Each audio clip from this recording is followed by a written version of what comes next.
This is a strategy that I think can catapult your business, and the best part is it's pretty low time investment and it's very, very low cost investment.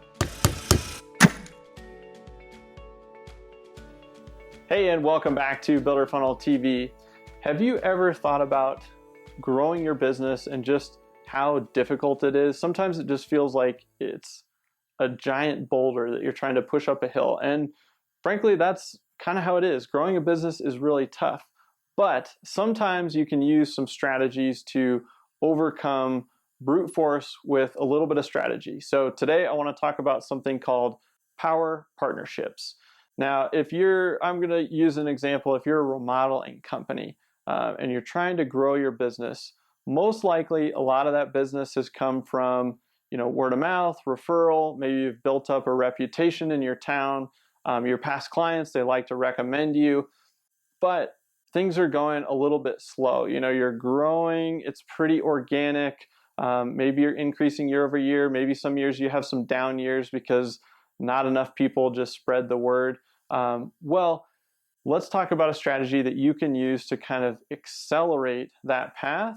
What I like about this strategy, even though I'm a huge advocate for digital marketing channels, investing in building a really robust pipeline, this is a strategy that I think can catapult your business. And the best part is it's pretty low time investment and it's very, very low cost investment. So if you're sitting there and you're going, I don't have any capital, I need to grow my business, I can't invest in any marketing channels, this is a great strategy for you. So let's talk about it. It's called power partnerships. And so if you are an interior remodeling company, say you do kitchens, baths, additions, that sort of thing. Well, if you think about other companies, and I like to call them congruent but non-competing companies. So other companies that serve your audience, but just with a different product or a different service. So as an example, pool companies. If somebody's installing a pool in their backyard or a part of their home, they're probably a good fit for also potentially doing some interior remodeling.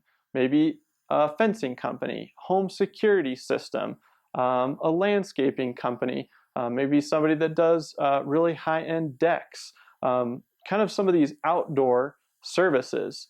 What I recommend is go and find these companies, and ideally these are some of the better companies in your town or the ones that are more in line with your service. If you're a super high-end kitchen and bath company, maybe you're trying to find the kind of higher-end landscapers, deck companies, fencing companies. If you kind of serve that middle market, again, you might try to reach out to some of them first. But if we think about people that are spending on those types of services, they're also spending on services within the home. So what you can do is you can go to these companies and say, hey, I saw what you guys are doing here with these really cool decks. Just wanted to let you know, like, here's what we do, and I've got this special deal for you. Basically, if you wouldn't mind reaching out to your customers and letting them know about us. And they can even use it as an upsell or a cross-sell in their process. And what you do is you basically, you've got to have something that's in it for them. So kick them a commission. If they send you work and it turns into a project, say you're going to give them X% of the deal and then pay them that as a nice referral fee. I also think to sweeten the pot, it's nice if you can give their customers something special so that they're kind of incentivized to come through that company. So if I'm the decking company and I'm reaching out to my customer and say, you know what, hey, I know we just did this amazing deck for you, but I also know that you may be in the market for a bathroom remodel or a kitchen remodel either now or some point in the future. Well, if you ever decide to do that, I get this preferred pricing or I get a special bonus if you come to me and I can make the introduction to them. That way there's some incentive for them to actually mention it. Otherwise, they could just be worried that you would just be sending customers to you directly and then they wouldn't actually get compensated for it. And it could just be a simple bonus, a gift or something, but something that makes the customer say, yeah, if I do have this project, I want to make sure I go through them because I know I'm going to get taken care of. I'm going to get this special bonus. And then that customer comes to you, you sign a project, you kick them a commission, and boom, now you've got a new customer. Now, the great thing is you can start establishing these partnerships, and you can establish one of them, 3 of them, 10 of them, depending on the size of your market and depending on how creative you are in thinking about these congruent but not competitive companies. And I think if you sit down and brainstorm for just a few minutes, you can probably think of a dozen or so different companies that offer these different services. They already have a customer base, even if it's just a past customer base. And you can go to them and say, hey, you know what? You've got 500 past customers in your database. Here's a quick way to make 30 grand.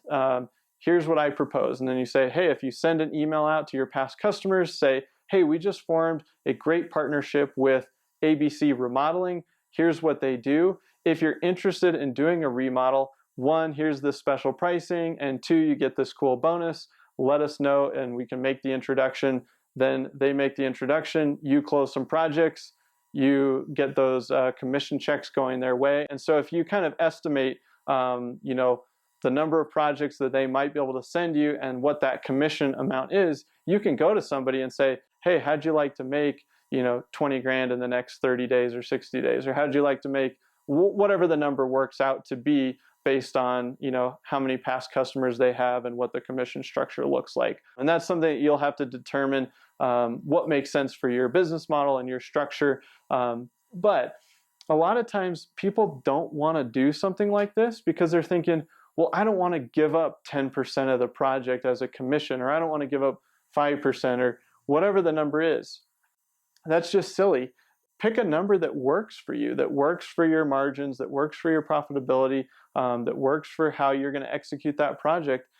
That's all projects that you never would have gotten before, and it can really accelerate the rate at which you get those projects coming your way. And so these partnerships, they're super easy to form because it's a great way for that company to make some extra money. They already have a customer base and they're looking to, this is a way for them to monetize it. They can even use it, again, like I said, as an upsell or a cross-sell. You can give them some collateral that they can use. You can give them some talking points and say, hey, have your salespeople, if you close a deal on a deck, say, hey, we also partner with this company, and if you ever want to do some remodeling, like here's this little cut sheet and let us know and we can make a nice introduction. So lots of different ways. You can get really pretty creative with how you structure these and how you incentivize these companies to promote you. But if you can get 5, 6, 8 other companies in town that all are sending work your way, now you're just accelerating that referral rate and the word of mouth around your business. And again, that's tapping into that person's probably spent tens of thousands, if not hundreds of thousands of dollars acquiring those customers over years and years, maybe even decades. And you're basically tapping into that customer base for free. And so that is an extremely powerful strategy, which is why I call it power partnerships. And as some parting thoughts on that, at the very least, you can reach out to these companies and do some co-marketing. You see this a lot with software companies and different companies online that maybe do things outside of our industry. But if you just went and got together with a home security company or a landscaping company or a decking company and you said, hey, let's do a webinar and let's talk about some of the latest remodeling trends, especially in light of the pandemic that's going on. You can talk about what people are doing with basements and additions, but then the decking company or the landscaping company can talk about outdoor kitchens and expanding outdoor space so people can do socially distanced get-togethers, or just they're at home more and so they want a better outdoor living area. Whatever it is, but you can do, that would be an example of a webinar that you could promote together. You both promote it to your list, your customer and prospect list, and now you're basically sharing and combining the power of your list, so you get some crossover. Now some of their list joins your list, some of your list joins their list, but you don't compete with them, so it's great. Now you can both market your services to these people. And so even if you don't form an official like rev share, commission structure, partnership that way, at least do some co-marketing, and you can host some co-webinars and cross-promote, and that way you get the benefit of adding and growing to your database, your email marketing database. And again, those will turn into future projects. Again, they're somebody else's past customers, but you're pulling them into your pipeline That is a time investment to host a webinar, do the co-marketing, but very, very low cost there. So hopefully this helps, guys. Again, I love this concept of the power partnerships, or even just the co-marketing concept. I think it can go a long way towards adding to your new customer base, and again, for a very low time and dollar commitment. All right, that's what I got for you today, guys. Stay tuned. We'll see you next time on Builder Funnel TV.